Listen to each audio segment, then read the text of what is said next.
So I'm making this video to show you how to protect yourself from a brand new and really easy way for a bad guy to steal your ATM PIN code with an iPhone, even if you're shielded the keypad so he can't see you put it in. And to show how hard it is even to detect that it happened, I'm going to go into this store and steal somebody else's code. So watch closely to see if you can tell the moment that I actually do it. So she just swiped her ATM card and she's inputting the PIN here, which is the last thing you do before you finish your transaction. And then I step up to make my purchase. So that was it. If you missed it, let me play that last part over again. You'll see as I walk up, my phone just briefly hovers over the keypad.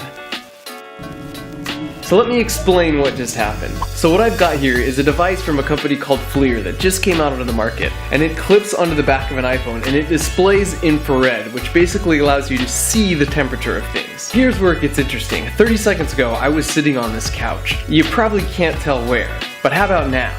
Anytime two objects interact, they will tend toward thermal equilibrium, so they basically try and meet in the middle temperature-wise. And since I'm warmer than the couch, heat flows from my body to the spot on the couch where I'm sitting. So this leaves behind a thermal signature because it'll take a little time for that spot on the couch to cool back down and reach thermal equilibrium once again with the air. Likewise, if I set my warm hand on the cold wall, afterwards my hand is slightly colder, but the wall is slightly warmer where I touched it. And as you probably guessed by now, your fingers leave a thermal signature when you type your PIN code into a debit card machine like this. And as you can see, in this case, the PIN code was 12345. 12345? Yes! That's amazing! I got the same combination on my luggage!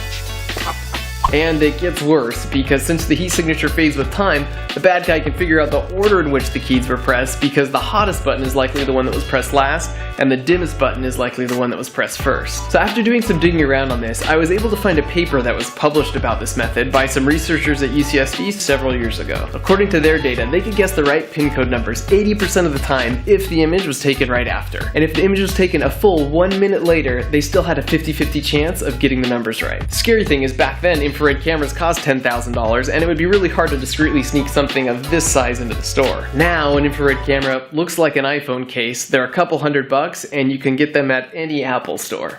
However, there are two pieces of good news here. The first is that this won't work on all keypads. For example, metal keypads reflect IR like a mirror, plus they're highly thermally conductive, which dissipates the heat quickly, which doesn't allow for a thermal signature to even be left behind. However, I still found plenty examples of rubber and plastic buttons in my area that definitely left behind a thermal signature. Not to mention the other applications beyond PIN codes, such as door entry systems. The second, and this is the real point of this video, is that it is really easy to defend against this by simply resting your fingers on other buttons as you type in your code. As you can see here, this simple precaution makes a meaningless thermal signature. So spread the word, because it doesn't take any extra effort or time, and it makes this potential threat a complete non-issue. Oh, and finally, if you are part of the 11% of the population whose PIN code actually is 12345, consider this sage advice. Change the combination on my luggage! Yes, sir. Ah!